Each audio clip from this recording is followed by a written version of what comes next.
السلام عليكم. رجعت معكم بعد غياب شوية طولت عليكم. ربي يحفظكم كاملين. واش راكم بخير؟ لاباس؟ نتمنى تكونوا كامل لاباس عليكم في احسن الاحوال. ربي يحفظ كل واحد اللي راهو يتبع فيا، كل واحد اللي راهو يدير لي اشتراك، كل واحد راهو يدعم فيا حتى بالكلمة الطيبة. شكرا لكم كاملين، توحشتكم كاملين. اليوم جيتكم كالعادة ولينا للطبخ. جيتكم فيديو بزاف هايل هايل هايل، وسيرتو هاد الايام العطلة والولاد في الدار وذاك. راح ندير لكم فرماج بيتي. الفرماج هذا فيه يعني مقادير مثالة في كل بيت كاينة، ويجي روعة روعة روعة وبأرخص الأثمنة. قبل ما نبداو الصلاة على سيدنا محمد وعلى آله وصحبه أجمعين. بسم الله. رايحين نبداو الوصفة. عندنا لتر حليب كونديا. دوك نقول لكم عليه لازم كونديا. ليه نحتاج هنا العلبة. عندنا 6 ملاعق نشا كبيرة. عندنا 100 غرام فرماج مرحي. ديري فرماج رخيص، ماشي شرط نوعية غالية. انا شريتها ب10,000 وقسمتها على 2، ما درتهاش كاملة.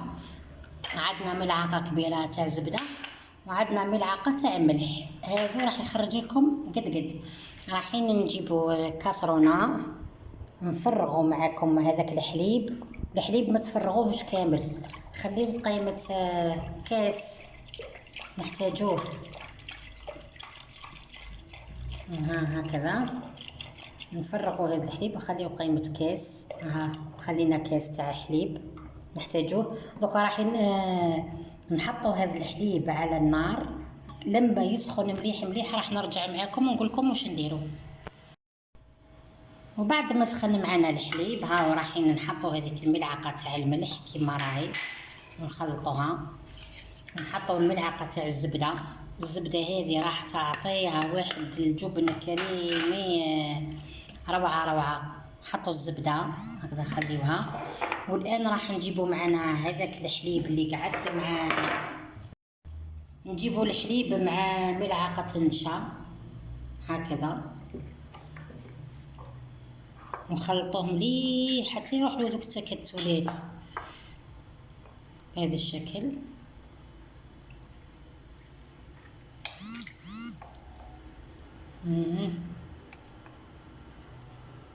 خلطوه جيدا.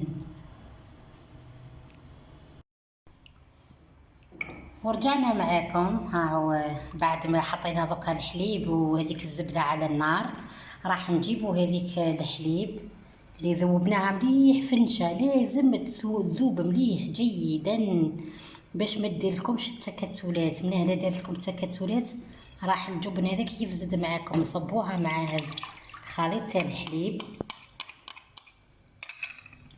لازم التحريك المستمر باش تتحصلي على كريمة الجبن. ونحطوا هذاك الفرماج اللي درنا كذلك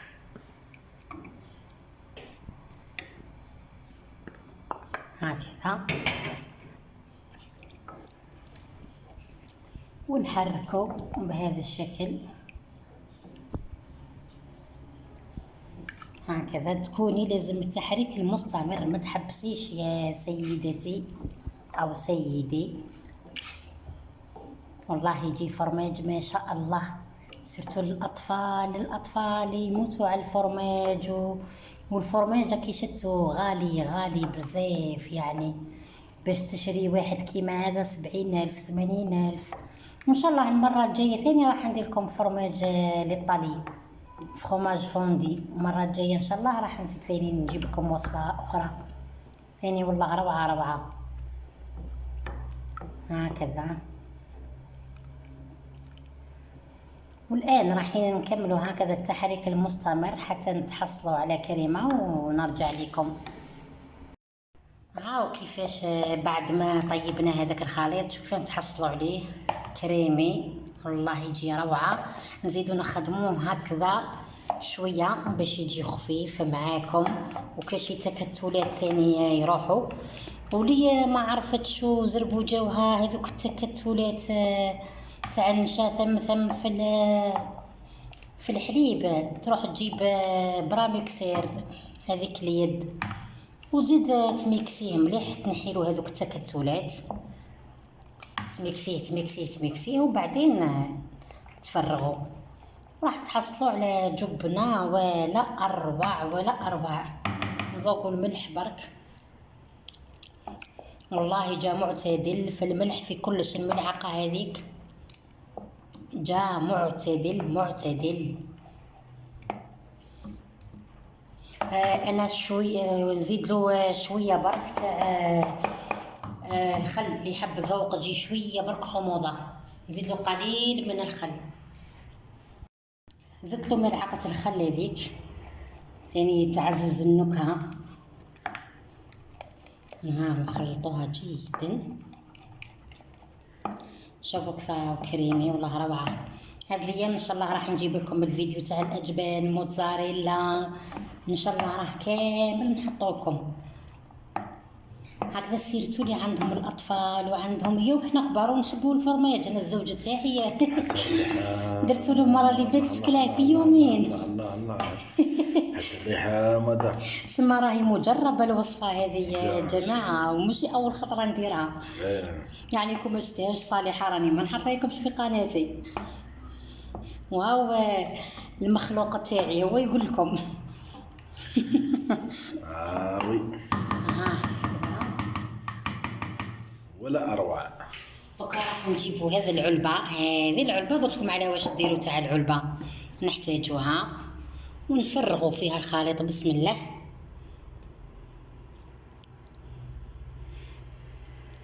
بعد ما بهجنا بلوك تتشكل قالب. الله يا دلالي. نفرغوا فيها كامل. فرغنا كامل الكميه. راح دير لك كيلو واكثر من كيلو تاع جبن، والله راح تجيك اكثر من كيلو. العلبه هذه راهي تهزك اكثر من كيلو. فيها لتر من الحليب. لتر هي بهذه الكميه هكذا. وراح ندخلها للثلاجه لمده 6 ساعات. 6 ساعات، ولما يفوتوا 6 ساعات راح نرجع معاكم ونوريكم في طبق التقديم. ورجعنا معاكم بعد ما بات هذاك الفرماج في العلبه هذه. بيتناه ليله كامله. انا في الاول قلت لكم 6 سوايع، بصح انا خليته ليله كامله باش يعني يكون يعني احسن، يعني تلقاي نتيجه احسن واحسن، انه يكون عندك جبن كيما تحتاجيه. الان هاي هنا قدامكم رايحين نجربوا كيفاش نهبطوه من هذا القالب. بسم الله.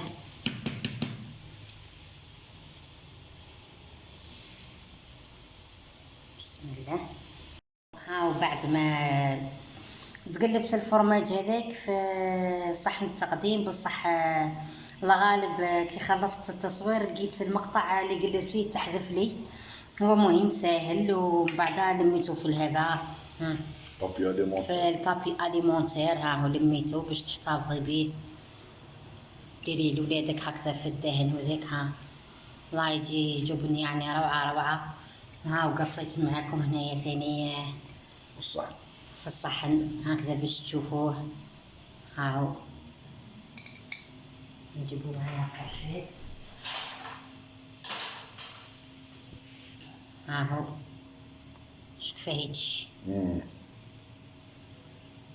يجي جبن متماسك، وخاصة اللي عندها الأطفال بزاف، وسورتو ذوكا في القراية في الدراسة. ثاني نصيحة اللي عنده الفرماج ثاني مربعات يقدر يزيد له مربع أو 2 تاع مثلثات هذاك. شوف يجي روعة. وبهذا نكون خلصنا معكم الفيديو. ان شاء الله يعجبكم الفيديو وتوصلوه لي كيما موالفين في المشاهدات. اللي يعجبوا ديروا بارطاج مع الاصدقاء والعائله. نتلاقاو ان شاء الله نتلاقاو في فيديو اخر، وما تنساونيش في لايك وتعليق شباب كيما نتوما. الى اللقاء.